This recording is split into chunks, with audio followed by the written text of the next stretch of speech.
Welcome, I'm Richard D. Hall and I'm here in Portugal, Praia de Luz. Now the reason why I've come here is because I'm making a series of documentaries about the Madeleine McCann case. Why am I making programs about that? Well, it's because I'm sick and tired of misleading media headlines about the incident.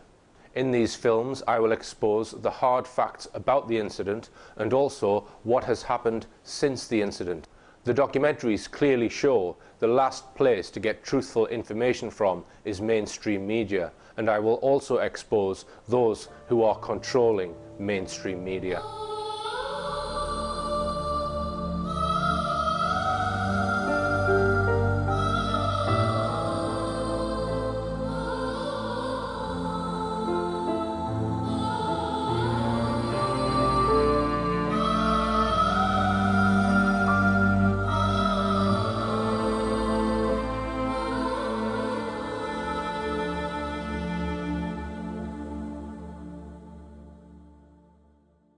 To sum up, we have looked at three sets of investigators who were employed by the McCanns to search for Madeleine for the year from September 2007 to September 2008. Gary Hagland's speciality was money laundering. Metodo 3 was a thoroughly disreputable detective agency who were frequently involved in or suspected of criminal activity. Halligan was an out-and-out fraudster and liar, another criminal. Three Metodo 3 men who worked on the Madeleine McCann case, Francisco Marco, Julian Parabanez and Antonio Gimenez Raso, have all spent time in jail following allegations of criminal activity, one of them, Gimenez Raso, being in jail for 4 years. Kevin Halligan was also jailed for 4 years. None of these agencies or individuals unearthed one single usable fact about who might have taken Madeleine or where she was. Between them, the McCanns probably paid them a total of well over £1.5 million, with absolutely no result. Where is the mainstream media's coverage of these extraordinary facts? Nowhere. This brings us back to the reason why Clarence Mitchell, the head of Tony Blair's media monitoring unit, was appointed to the job of being the head of PR for the McCanns. He once boasted to a Spanish magazine, L'Espresso, "I was the head of the 40-strong Central Office of Information Media Monitoring Unit. My job there was to control what comes out in the media." Enough said, I think.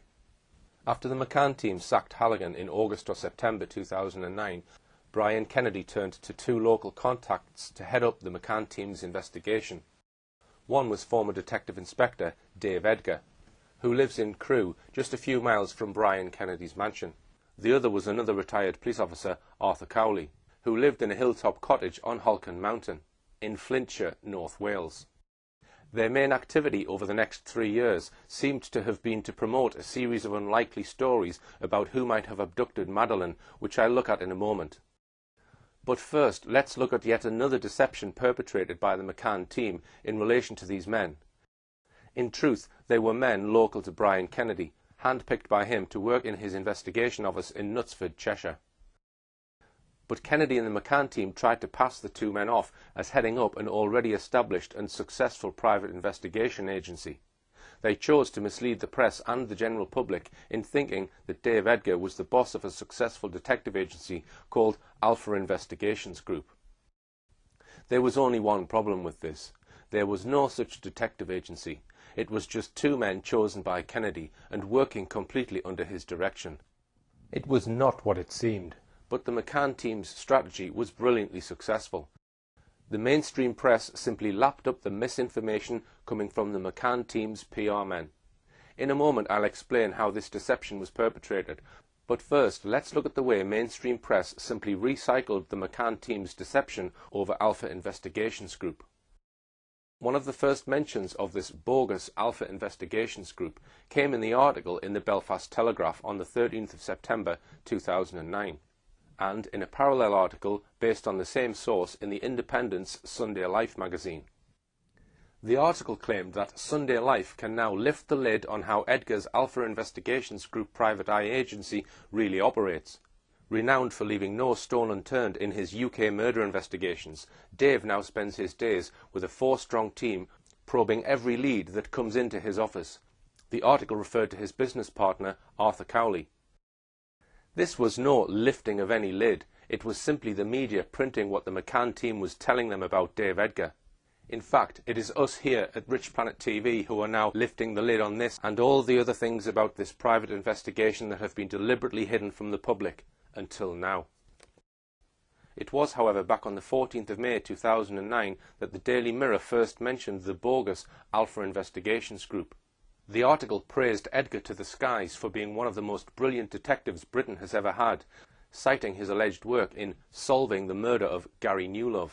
The Mirror then told us that Edgar found himself at the heart of several successful murder investigations in Cheshire, whatever that might mean.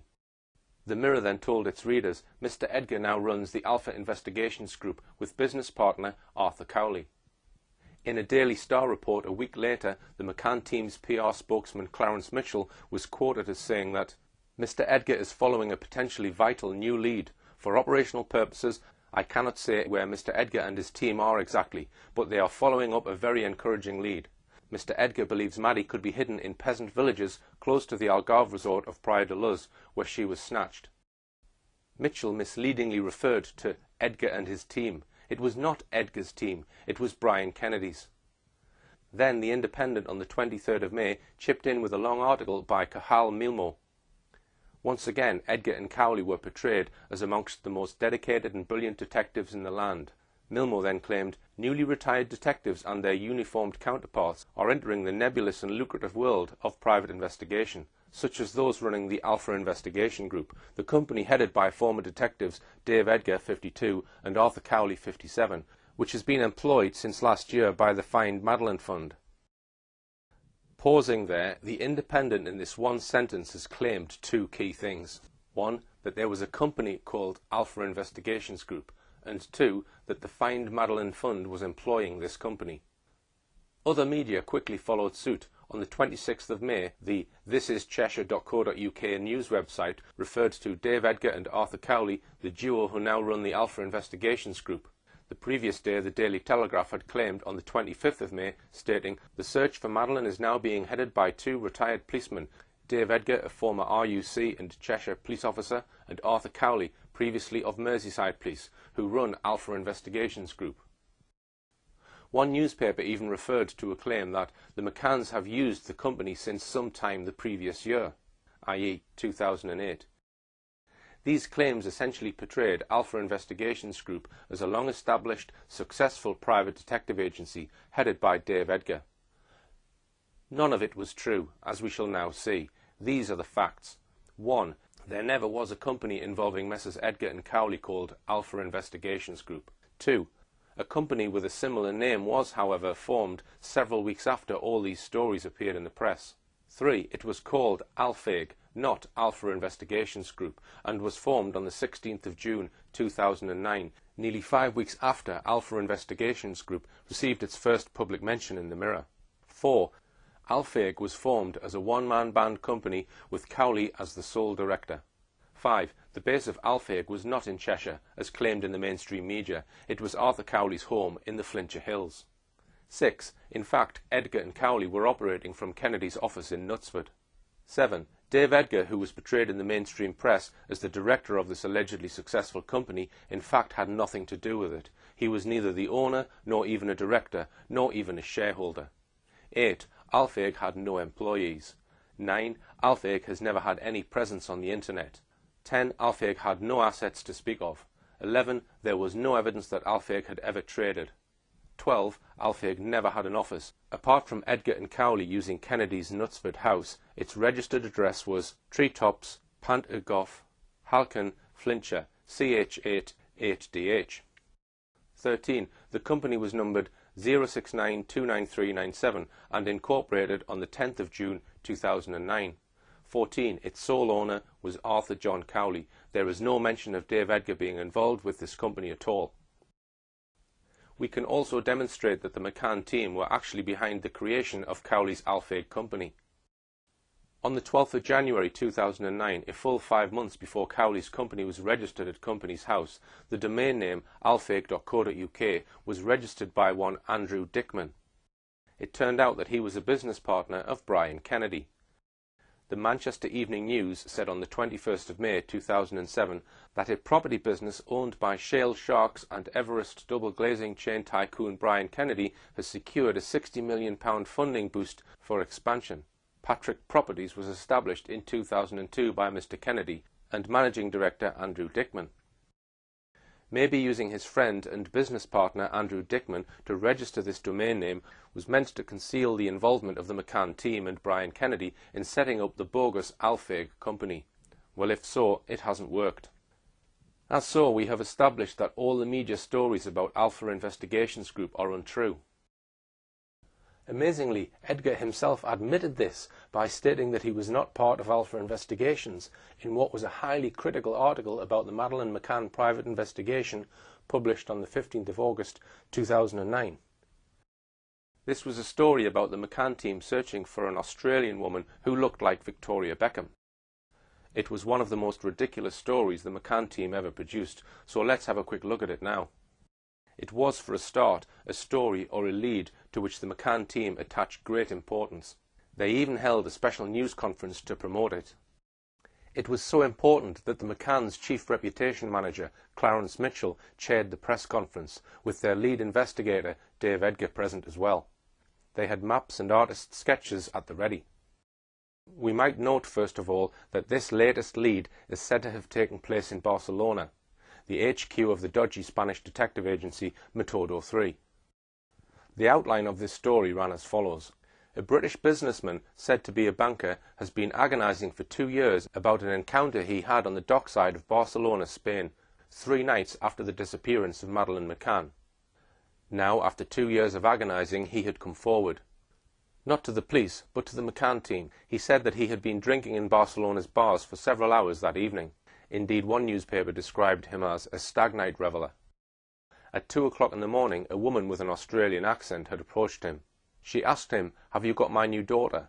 He said, "No, she looked a bit like Victoria Beckham." It was suggested that Madeleine might have come on a boat from Portugal round the Mediterranean to Barcelona, and that the woman was arranging to meet a man on the Barcelona dockside so that she could take her as her new daughter on a yacht to Australia.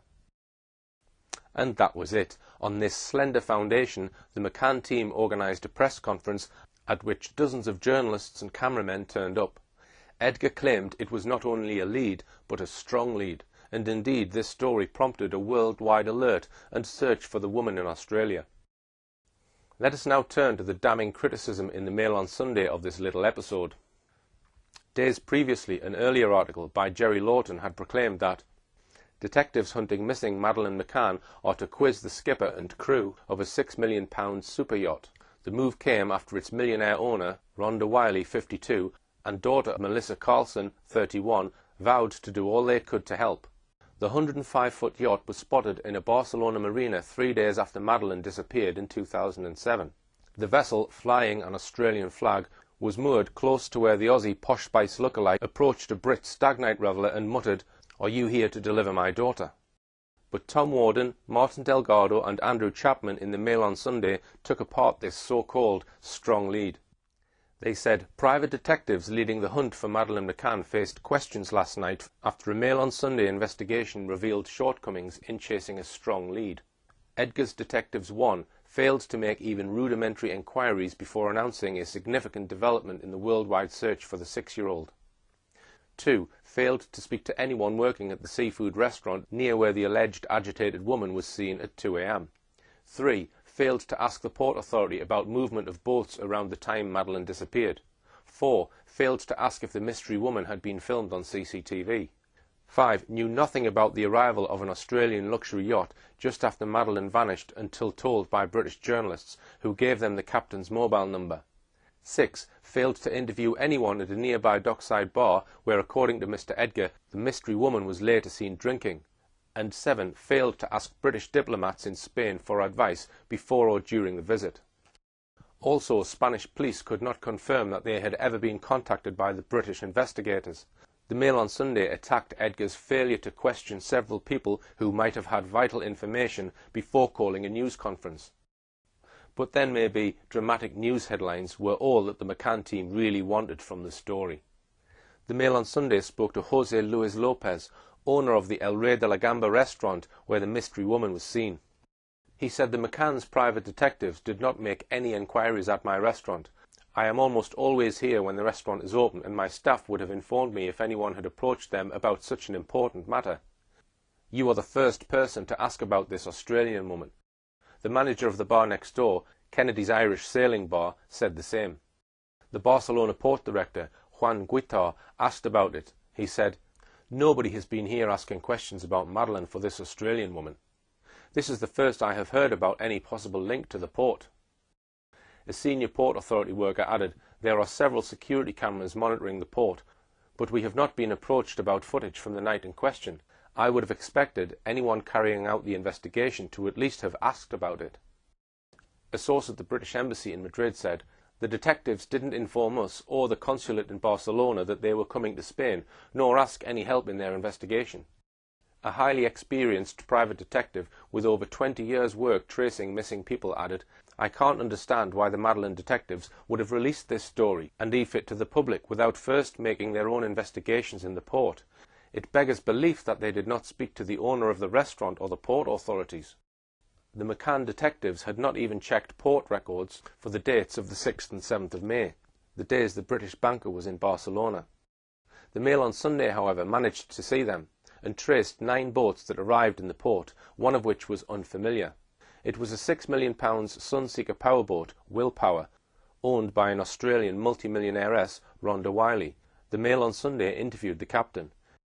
They commented, "Mr. Edgar's team are in the embarrassing position of having to explain why it was left to reporters to discover the boat's presence in Barcelona and trace its former captain." The Mail on Sunday article was interesting for another reason. The McCann team sought to blame Edgar's assistant, Arthur Cowley, for the Barcelona debacle. Asked to explain himself, Edgar said, "We are a small team. Mr. Cowley's company had no connection with the Madeleine investigation. I am employed by the McCann family and I pick my staff." In these words, Edgar had effectively blown apart the claim that he was the boss of the imaginary Alpha Investigations Group. He, not Alpha Investigations Group, had been hired by the McCanns, and Alphaig was Cowley's company, not Edgar's as the mainstream press had consistently claimed. There was also one truly extraordinary statement made by Dave Edgar at this press conference. He referred to the abductor. He said the abductor might have been a woman, not a man. The statement completely beggared belief. The McCann's close friend, Jane Tanner, had insisted that at 9:15 p.m. she had seen a man carrying a girl in pyjamas near the McCann's apartment. She described his long, sleek black hair, his dark jacket, his mustard-coloured chino trousers, and his black winkle-picker shoes. The description was given to the world. Only 5.5 months later, a ridiculous delay, did the McCann team publish this artist's sketch of the man said to have been seen by Jane Tanner. The sketch was circulated worldwide, being represented as the man who abducted Madeleine McCann. How then could Dave Edgar possibly say that Jane might have seen a woman, not a man? Clearly this led to people wondering if Jane Tanner's so-called sighting was a complete fabrication. Despite the fiasco of their attempt to pin the abduction of Madeleine on a young Australian woman who looked like Victoria Beckham, the McCann team, with the help of Dave Edgar, continued to work on a series of highly improbable stories about what really happened to Madeleine McCann.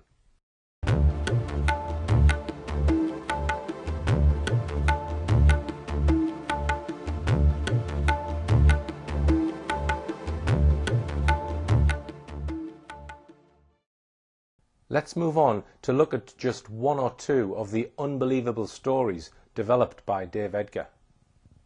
One of the angles the McCann team and Dave Edgar focused on was the possibility that Madeleine might be being held in an underground prison lair. This followed some well-publicised, appalling stories of how girls had been kidnapped and held for years before finally gaining freedom.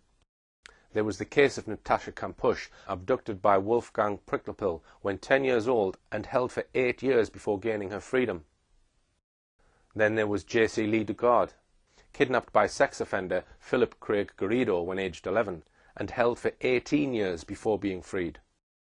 Then there was the evil Joseph Fritzl, who had held his daughter Elizabeth captive for 24 years and fathered 7 children by her. More recently, there was the case of the 3 teenage girls held captive in Arizona for 2 years. Although the circumstances of what happened to these girls was very different from what the McCanns say happened to Madeleine, this did not stop Dave Edgar strongly promoting what he said was his sincere conviction that Madeleine was being held in a prison lair in the so-called lawless hills that surrounded the village of Praia de Luz, the village where she was reported missing. Despite these repeated claims, the McCann team never devoted any of the millions of pounds donated by the generous British public to make a single inquiry in the area. One storyline developed by the McCann team was to try to suggest that Madeleine was abducted by a notorious British paedophile then living in Germany, Raymond Hewlett. He had, it is true, been staying in a campervan in Portugal, about 30 miles from Praia de Luz, at the time Madeleine disappeared, but at the time he was in his late 50s and looked nothing like the man said to have been seen by Jane Tanner, and there were other indications that he could not have carried out the abduction. Hewlett died in December 2009, but that did not stop another attempt in which the McCann team were clearly deeply involved to bring his name into the search for Madeleine. Other newspapers quickly recycled the story on their front pages. "I know who took Madeleine McCann. Deathbed letter from paedophile suspect makes abduction clue claim." A paedophile suspected of being involved in the disappearance of Madeleine McCann confessed to knowing what happened to the little girl on his deathbed, it has been claimed. Raymond Hewlett wrote to his estranged son denying he played a part in the 3-year-old's abduction, but claimed he knew she had been stolen to order by a gypsy gang. Cancer sufferer Hewlett, who has a record of raping and abducting children, had previously claimed to have seen the missing toddler twice before she vanished in 2007. The story was literally incredible. It featured Wayne Hewlett, a builder from Telford, the long-time estranged son of Raymond Hewlett. Raymond Hewlett had been convicted of a string of sex offences, and his son Wayne had disowned him over 20 years previously. But the son solemnly told us in an exclusive Hewlett, whilst dying on his deathbed in a hospital in Aachen, Germany, had written his son a letter giving information about what really happened to Madeleine McCann. Hewlett told the son that a mystery man had brought this letter all the way from Germany. No one has yet volunteered who this so-called mystery man might be. The letter, so it is claimed, said the man years ago, Wayne's father, had been sitting around a gypsy campfire drinking with a gypsy gang leader. The letter gave the name of the gypsy gang leader, and said that the gang leader had admitted to Hewlett that members of his gang had stolen Madeleine to order on behalf of a wealthy North African family who wanted a young white girl in their family. One would think that any responsible person would have immediately contacted their local police station and handed them the letter allegedly containing the name of this gypsy gang leader. Instead, Wayne said that he had become emotional about it and burnt it. Having burnt it, he later decided to tell the McCann team, or the son, about the story. We can't be sure which came first, but what we can be sure about is that the McCann team and the son cooperated once again to put this story on their front page on the 1st of September 2010.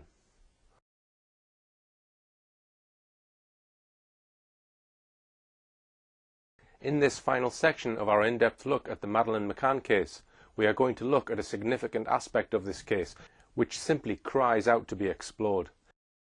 And that is the quite remarkable extent to which the British government and other political, media and establishment figures at the very highest level have been involved in actively assisting the McCanns and in promoting their claim that Madeleine had been abducted right from the very first day Madeleine was reported missing.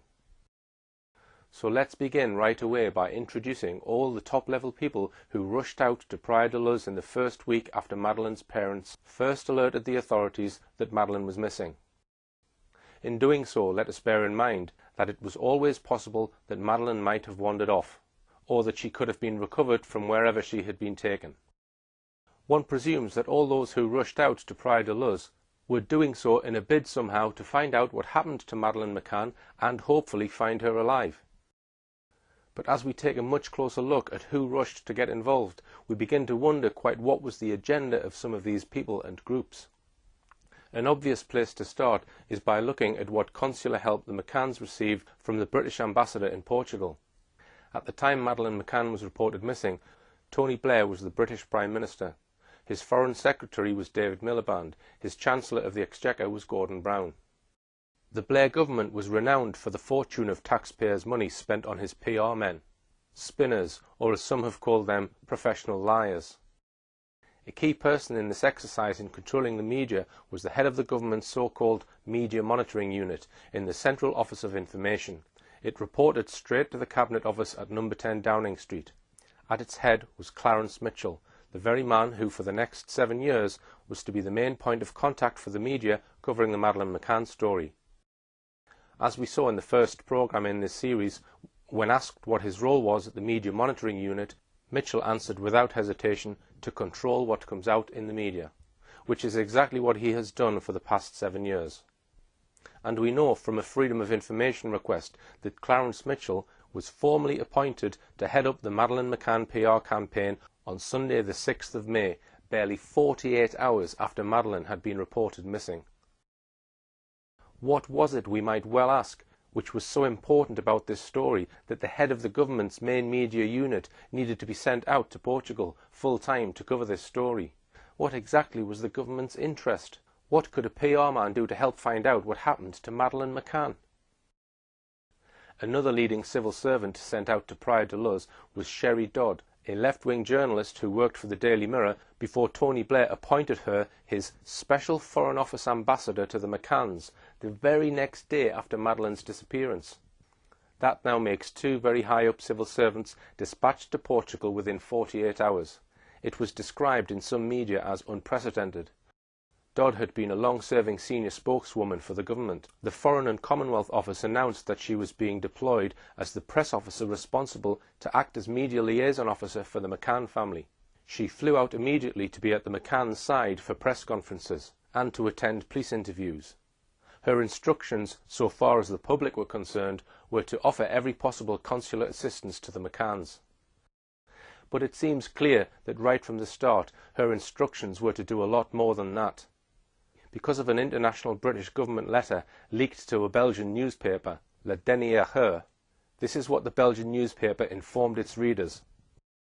1. An unnamed diplomat warned the government in a letter of inconsistencies in the witness statements testimonies by Madeleine's parents and their friends about the night she was reported missing, adding people were not where they claimed to be. 2.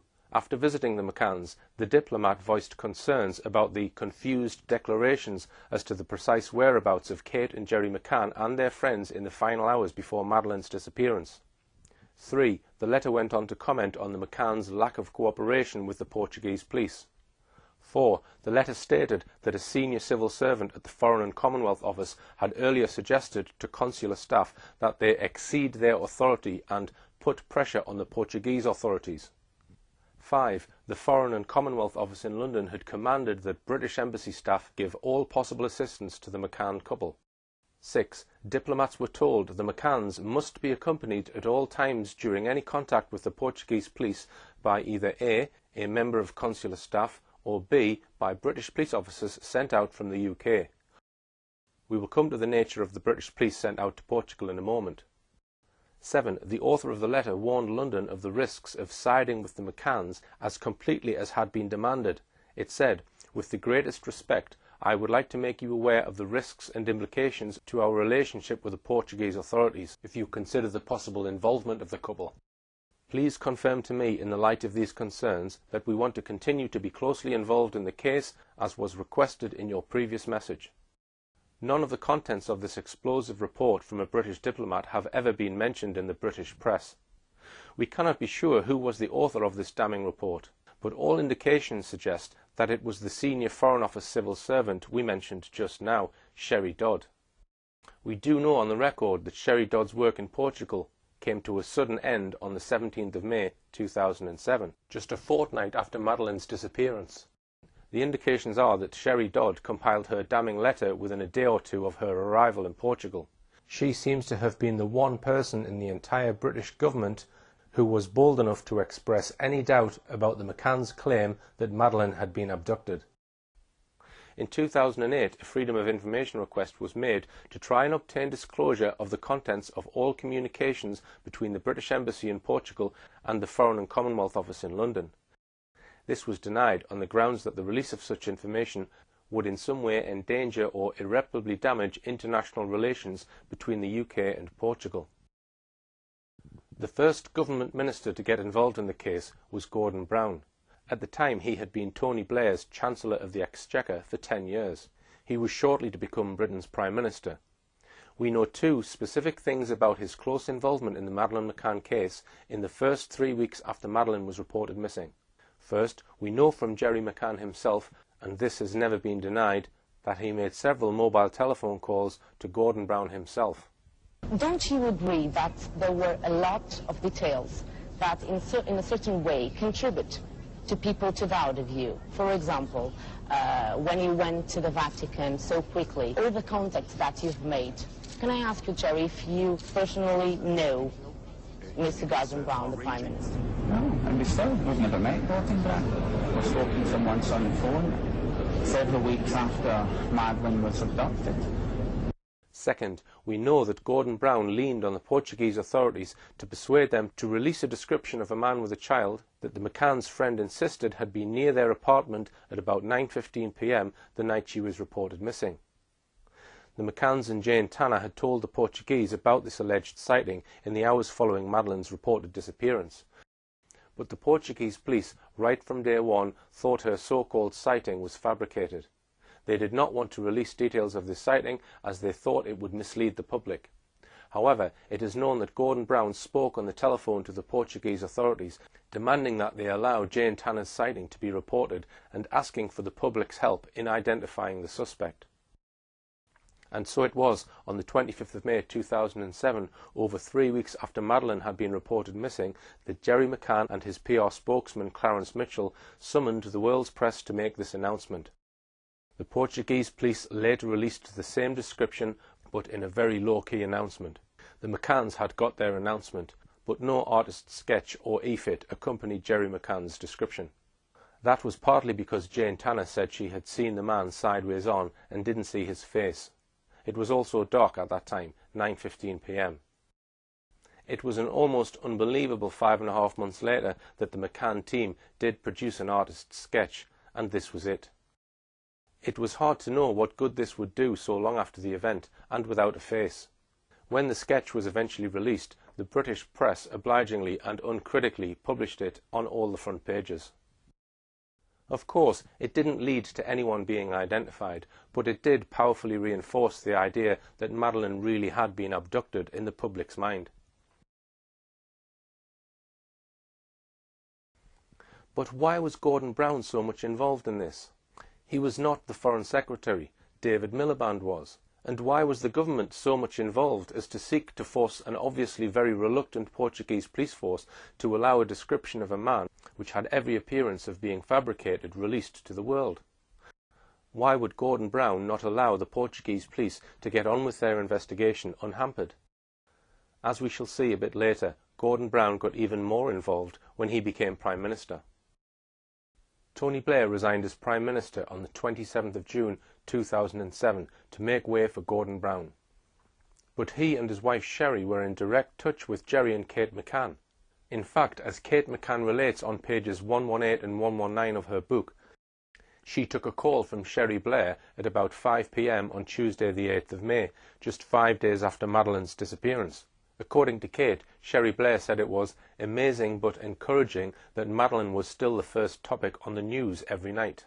Sherry Blair also put her in touch with the controversial founder of Parents and Abducted Children, Lady Catherine Meyer. It was less than 48 hours after this conversation that on the 10th of May 2007, Tony Blair announced that he would resign as Prime Minister the following month.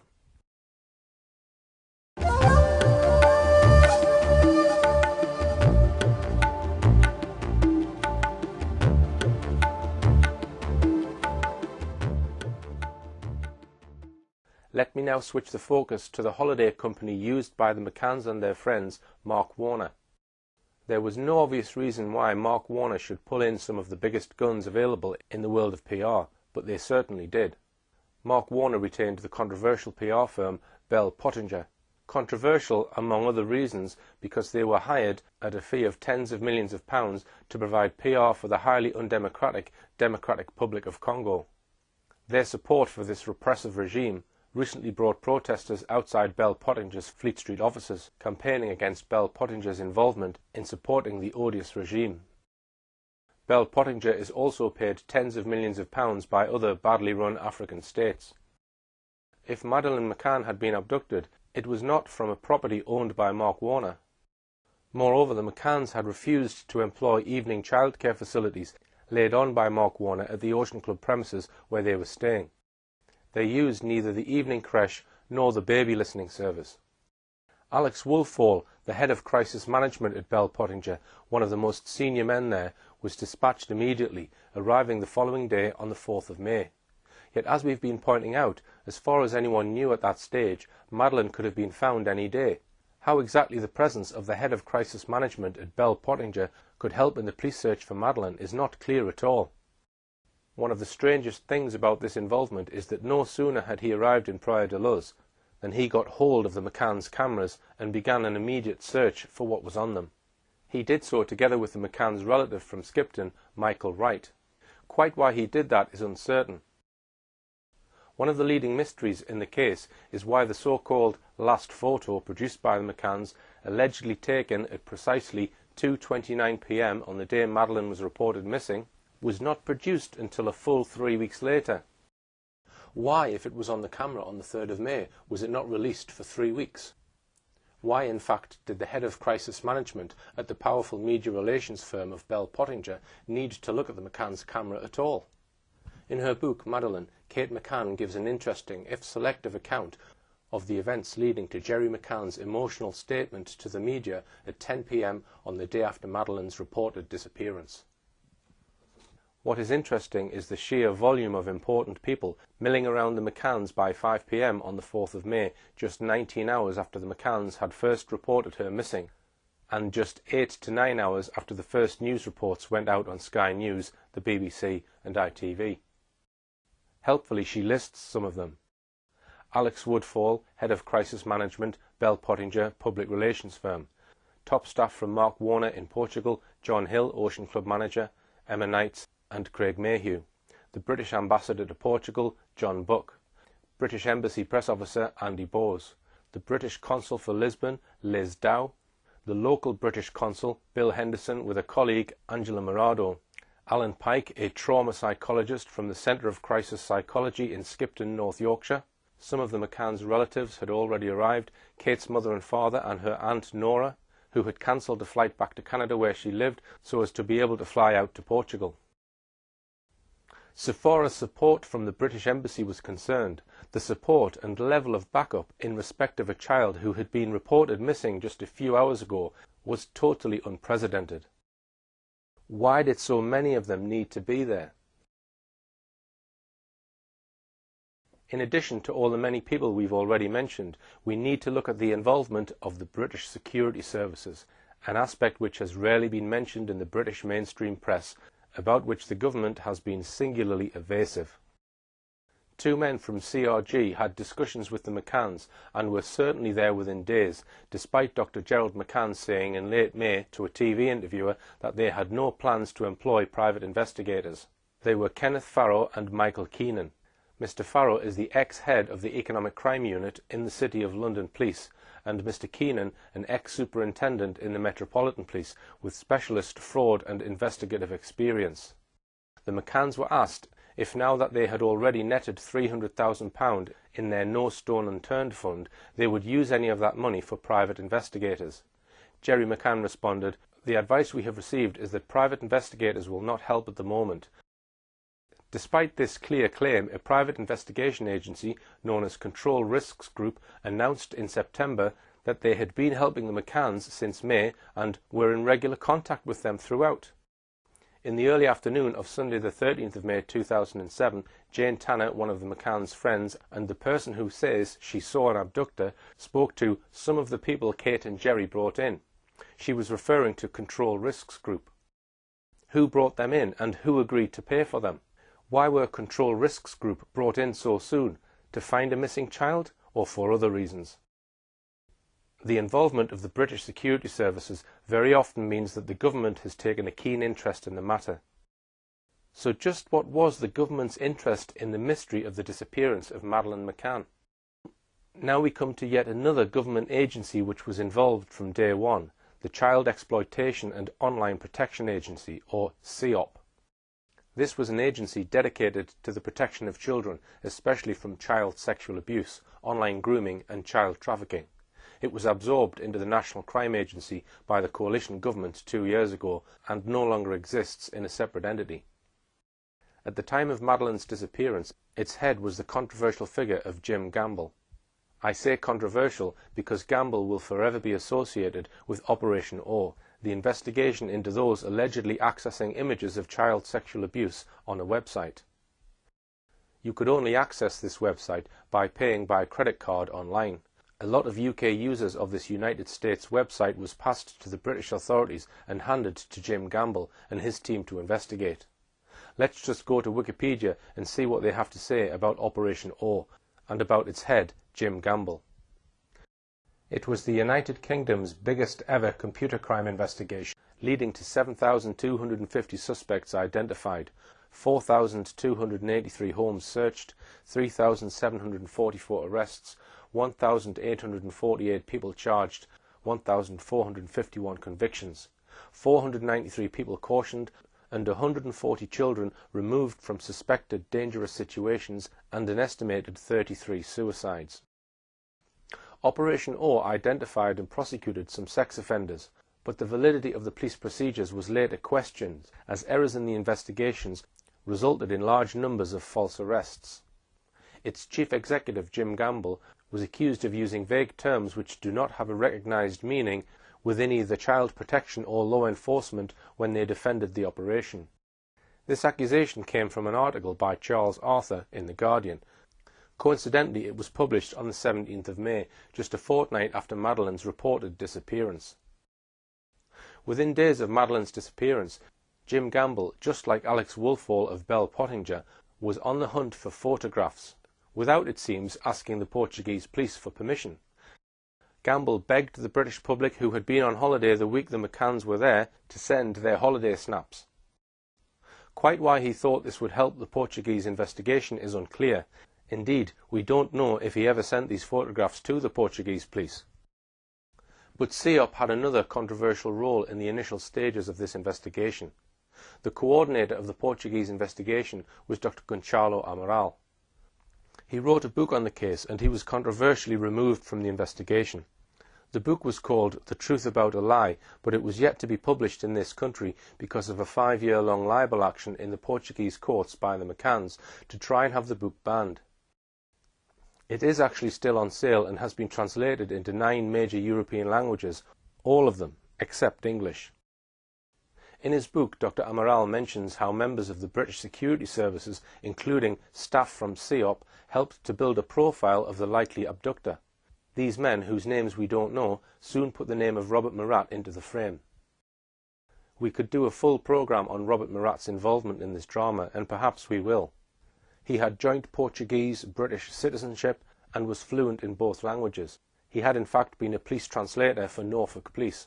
He spent part of the year in England, part of it in Portugal, where he had a German girlfriend.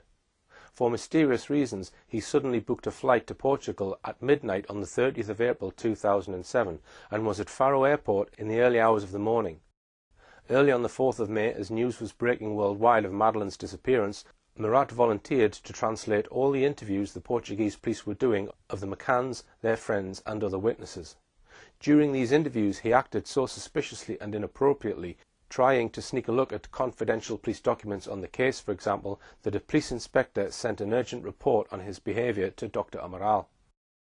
Gossip about him was fed into the British mainstream media and lurid headlines about him started to appear. His arrest was partly triggered by the work the CEOP staff were doing. Dr. Amaral in his book mentions that the staff from CEOP compiled a profile of the alleged abductor, compared that profile with Robert Murat and convinced Dr. Amaral that Murat fitted their profile 90%. There is a big question mark about whether that was a genuine assessment or whether it could have been part of a calculated ruse to get Robert Murat made a suspect, as indeed he was on the 15th of May. Authorization for CEOP to become involved at all must have needed authorization at the very highest level. Just who gave the order for the men from CEOP to be sent to Portugal? Before we leave the subject of Robert Murat altogether, here are a number of things for you to ponder about him. Murat was pulled in for questioning on the 15th of May by police. In interview, he was asked to give an account of his movements from his arrival in Portugal on the 1st of May to the 4th of May, when he volunteered to translate for the police.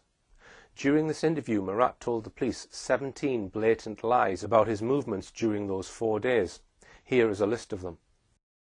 How was he caught out? Because several weeks later, the Portuguese police had analysed pings from his mobile phone to local mobile phone masts. These proved that he was not where he said he was during those 4 days. When these were put to him in a second interview on the 10th of July, he asked for a break in the interview. After the break, he came back and told an entirely different story. He told the police that on the 15th of May he had been too tired to tell the truth. One of those 17 lies was not to admit that he was in fact at the Palmeiras Golf Club near Lagos on the afternoon of the 3rd of May, about 7 hours before Madeleine was reported missing. Now, I've just pulled up at the Palmeiras Golf Club, which is a few miles east of Lagos, maybe 7 or 8 miles east of Praia de Luz. The significance of this increases when we consider 2 other points.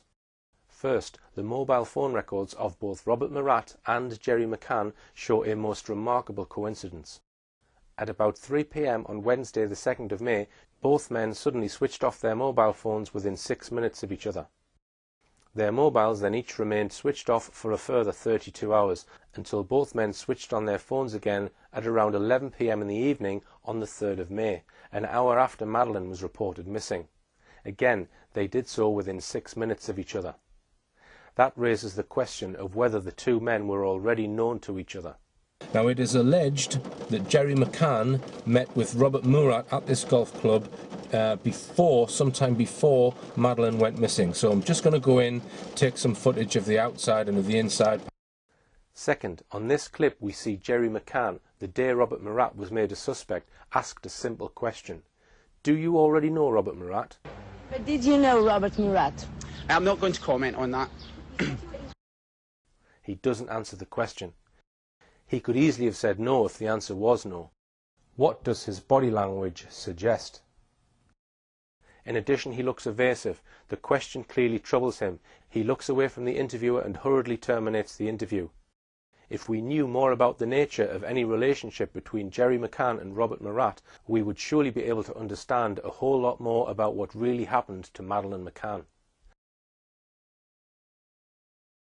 But let us now return to the subject of involvement of government and other political, media and establishment figures in actively assisting the McCanns. Let's look next at the involvement from the outset of Leicestershire Police. It is far from obvious why the police force in the parents' home county in England should get involved immediately in searching for their missing child in a foreign country, yet this is precisely what happened in this case.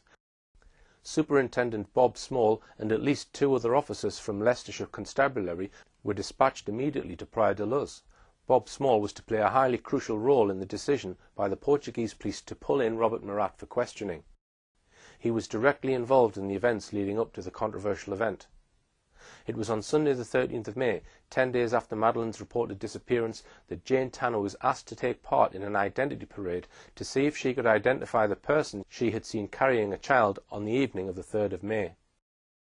Significantly, before taking part in this exercise, she spoke to Superintendent Bob Small. Jane Tanner was asked by the police to sit in an unmarked police van with a 2-way mirror. She could see out of the window perfectly, while those on the outside could not see what was within.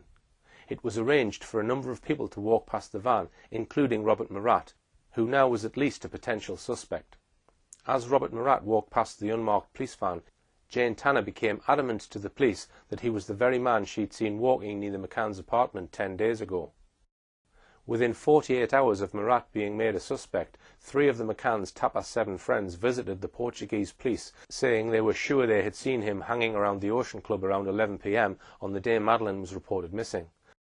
Thus, 4 of the group were pointing the finger at Robert Murat. Why did they do this? Were they telling the truth? We can answer that in part by pointing out by the end of the year, all 4 of them were once again singing from the same hymn sheet. But this time each one of them said that they had made a mistake and it wasn't Murat they'd seen. But these deep mysteries about Robert Murat will have to wait for another programme. So let's now look at another couple of people sent out on day 1 to help find Madeleine, or perhaps for some other purpose. They were Alan Pike and Martin Alderton, from a shadowy group called the Centre of Crisis Psychology, CCP. As their name suggests, their claimed speciality was to offer counselling to people in trauma following some kind of disaster. These two counsellors were apparently brought in and paid for by Mark Warner, the company who arranged the holiday for the McCanns and their friends. A Yorkshire newspaper, the Craven Herald, reported on Monday the 14th of May as follows. The two specialist trauma counsellors from Skipton have flown out to Portugal to help the devastated parents of missing 4-year-old Madeleine McCann. Consultants Alan Pike and Martin Alderton from the Centre of Crisis Psychology, based at Broughton Hall, have been by the side of Jerry and Kate McCann since their daughter Madeleine was abducted. The two experts were appointed by Mark Warner, the company which manages the resort, to assist Mr. and Mrs. McCann, both 38, on how to best deal with the stress and trauma of their terrible ordeal. Mr. Pike, who was leading the team, flew over to the resort with Mark Warner Managing Director David Hopkins the day after Madeleine disappeared. Once again, the sheer speed which these people rushed out to Praia da Luz has to be questioned. The first news that Madeleine was missing came out at breakfast time on Friday the 4th of May. Yet by the end of the day, the managing director of Mark Warner and two people from a crisis counselling group had booked a flight, booked accommodation in Portugal and boarded a plane to Faro. It turned out that CCP had a very close relationship with the government, having been used by the government in a number of major disasters across the country. A Mark Warner spokesman said that CCP came highly recommended by industry partners and have been known to us for some time. Their experience in dealing with a variety of incidents is second to none. The Craven Herald said that Alan Pike has been involved in consulting with companies following road traffic accidents, personal attacks, terrorist bombings, shootings, robberies, drowning and staff bereavement. It was an impressive list. Amongst others to have used CCP was entrepreneur Richard Branson. Before the month of May was out, even the Pope was roped in to support the McCanns. This was on Wednesday the 30th of May, less than 4 weeks after Madeleine had been reported missing. The Pope blessed a photograph of Madeleine. There was worldwide coverage of this event. Such a high-profile event had clearly been planned well in advance, and it had been achieved by the work of the government-appointed media relations officer for the McCanns, Clarence Mitchell. He didn't actually fly out to Praia da Luz until the 22nd of May, 8 days before the McCanns' visit to the Pope. But we can be sure that he will have arranged this event well before then. Indeed, Mitchell openly boasted in a TV interview that it was he who had arranged the McCanns to visit the Pope simply by asking the then Roman Catholic Archbishop of Westminster, Cormac Murphy O'Connor. Clearly, as the head of the government's media machine, Clarence Mitchell would have contacts with the most powerful people in the land, and without doubt, Cormac Murphy O'Connor was certainly one of those. The Pope's support for the McCanns extended to prominently publishing on the Vatican website the McCanns' appeal for people to look for Madeleine. However, the Vatican has one of the best intelligence networks in the world, and just 48 hours before the McCanns were pulled in for questioning, the Pope deleted the page from his website. No doubt a Portuguese Catholic had tipped off the Vatican that the McCanns were about to be made suspects. In her book, Kate McCann praised Alan Pike to the skies. The effect our conversation with Alan had on us was truly amazing. To say it helped would be a gross understatement. Alan was and remains a saviour. Another shadowy organisation was ready to help the McCanns from day one, the International Family Law Group. This is how Kate McCann describes how they became involved. We received help from a paralegal based in Leicestershire, via a colleague of Jerry's. He worked for a firm specialising in family law, the International Family Law Group, IFLG. So on the afternoon of Friday the 11th of May, the paralegal, accompanied by a barrister, flew out to Portugal. IFLG suggested making Madeleine a ward of the High Court, and they did so just a few days later, giving the High Court a range of powers in relation to Madeleine, assuming she was alive. It was this unnamed paralegal and unnamed barrister who then suggested, according to Kate, that they set up a fighting fund. Quite who they needed to fight at this stage was unclear. Kate says that IFLG would devise the objectives of the fund and instruct a leading charity law firm, Bates, Wells and Braithwaite, to draw up articles of association.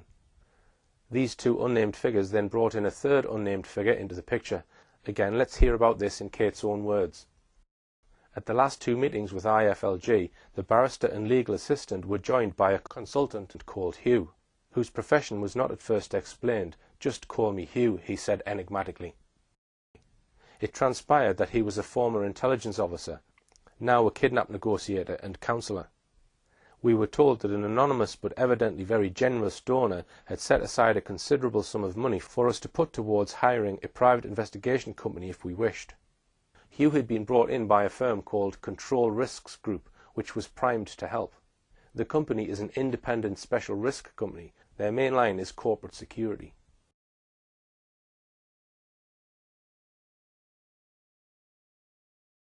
The involvement of government and their agents is unprecedented in this case. But I'm going to go back and consider this alleged abductor. We have the evidence of Jerry and Kate McCann. Jerry says he saw Madeleine alive when he did his check on the children at around 9:05 to 9:10 p.m. that evening. Then, so it is claimed, Kate McCann discovered Madeleine missing from her bed when she did her check at around 10 p.m. She maintained many times that she knew instantly that Madeleine had been abducted. We know that the McCann's friends, the so-called Tapas 7, generally back up the McCann's story of an abductor. But apart from them, what actual independent or forensic evidence do we have of an abductor? Is there any forensic evidence? Footprints, fingerprints, hairs, clothing fibres, DNA, anything in fact? Absolutely none. The only fingerprint found on the window was actually that of Kate McCann, suggesting that she was the last person to handle the window, sometime shortly before the police were called. So did anyone hear this mystery abductor, maybe lifting shutters, entering or fleeing the building, the noise of a child, anything at all in fact? Again, absolutely nothing. Did anyone see someone who could have been an abductor? Yes is the answer to that one. 2 sightings of a man carrying a child were reported. One was by the McCann's close friend, Jane Tanner, who says she saw a man carrying a child close to the McCann's apartment at around 9:15 p.m. that evening. The other one was a claim by members of an Irish family that they saw a man carrying a child in a different part of the village at about 10 p.m. There are serious question marks over both of these alleged sightings. Firstly, it is possible that Jane Tanner fabricated her sighting in order to help her friends, the McCanns. There is also some doubt over the Smith sighting. This is because they did not report it until a full 12 days after Madeleine had been reported missing. This 12-day period might be significant when one considers that Martin Smith, who reported the sighting, was friends with Robert Murat. The sighting was reported shortly after Robert Murat was arrested, 12 days after the disappearance. We could add a lot more detail on these 2 sightings and why there are serious question marks over them. But we'll leave that for another show. There are many more aspects to this case that we haven't covered, but hopefully we've given you a broad understanding of the facts behind this case. Many of you will be wanting a clear answer as to what most likely happened to Madeleine McCann. Unfortunately, we can't give you this. In this final part of my films on the Madeleine McCann case, we've seen the heavy hand of government involvement right from day one. We've examined the involvement of the security services and of shadowy agencies like Control Risks Group and the Centre for Crisis Psychology with their obvious close contacts with the government. When we looked at Gary Hagland, we saw how he contacted one of his old friends in MI6. It's also become clear to me how far MI5 have been involved in this case, though this has never been adequately covered in the mainstream press. The original investigator in the case, Gonçalo Amaral, spoke in his book of the active involvement of MI5 in meetings in Portugal during the first few days of his investigation. We mentioned the vital evidence of police sniffer dog handler Martin Grime. He told Gonçalo Amaral that on his way back to England he was intercepted by a member of MI5 at Faro Airport. Most likely the MI5 officer wanted Grime to brief him about what he and his dogs had detected in Praia de Luz. We looked at the employment of Kevin Halligan and Oakley International. Halligan employed the services of 2 men, Henry Exton and Tim Craig Harvey. Exton obtained a Queen's Police Medal for his work in the Ministry of Defence, was awarded an OBE and, most significantly of all, was the head of covert intelligence for MI5. The McCann spokesman himself boasted in 2008 that all these men were top ex-MI5 men. So without a shadow of a doubt, MI5 was involved, heavily involved. in the government support operation on behalf of the McCanns? There's one obvious question. Why? Was it just because the McCanns or the McCanns' friends had connections with people in high places? Was it because the British government was perhaps concerned about the reputation of Britons abroad? Or could it have been something else? Let's just highlight one of the dubious activities of the intelligence agencies, highlighted by former London Mayor Ken Livingstone. I was raising in Parliament against Mrs Thatcher the Kincora Boys Home, where boys were being abused, and MI5 was filming it because they were hoping to be able to blackmail senior politicians in Northern Ireland.